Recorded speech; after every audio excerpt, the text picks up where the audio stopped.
यह उस समय की बात है जब मोर के पैर उसके रूप की तरह ही सुंदर थे। उसे अपनी सुंदरता पर गर्व था। वो सब पक्षियों में अपनी धाक जमाता कि उस जैसा रूपवान पक्षी इस दुनिया में और कहीं नहीं। प्रकृति ने उसे सिर से लेकर पैरों तक खूबसूरती का खजाना दिया है। एक बार मोरों का समूह एक तालाब पर पानी पीने के लिए उतरा। तालाब की दूसरी ओर एक घने वृक्ष के नीचे एक मुनि योग साधना में लीन बैठे थे।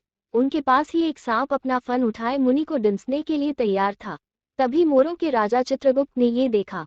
बिना देर किए वह उड़कर सांप पर झपटा और कुछ देर घात प्रतिघात करने के बाद उसने सांप का अंत कर दिया।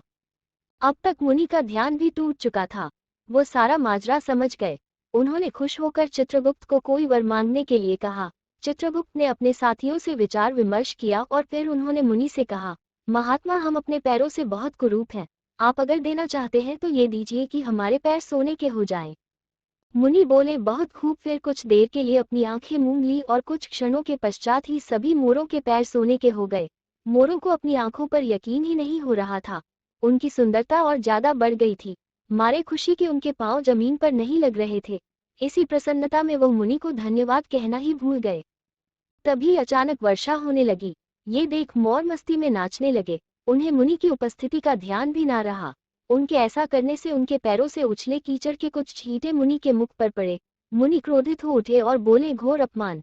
मैंने तुम्हारी सुंदरता बढ़ाकर तुम्हें सम्मान दिया और तुम लोगों ने मुझ पर छींटे डालकर मेरा ही अपमान किया। मैं तुम्हें श्राप देता हूँ कि इसी क्षण तुम्हारे पैर इतने कुरूप हो जाए कि तुम इन्हें देख हमेशा आंसू बहाओ। और ऐसा ही हुआ। उसी क्षण मोरों के स्वर्ण पैर कुरूप हो गए। उन्हें अपनी भूल का एहसास हुआ। वे मुनि से क्षमा मांगने लगे और शराब वापस लेने के लिए निवेदन किया। मगर मुनि का शराब कमान से निकले तीर की तरह था। आज भी आकाश में छाए हुए बादलों को देखकर जितनी खुशी मोर को होती है, उससे कहीं अधिक दुख उसे अपने पैरों की कुरूपता देखकर होता है। उदास होकर आंसू बहाने लगता है। शिक्षा: कहानी की सत्यता जो भी रही हो, परंतु ये सत्य है कि अपने किसी भी वस्तु के अभिमान में इतना मस्त नहीं हो जाना चाहिए कि हम मर्यादा ही भूल जाएं।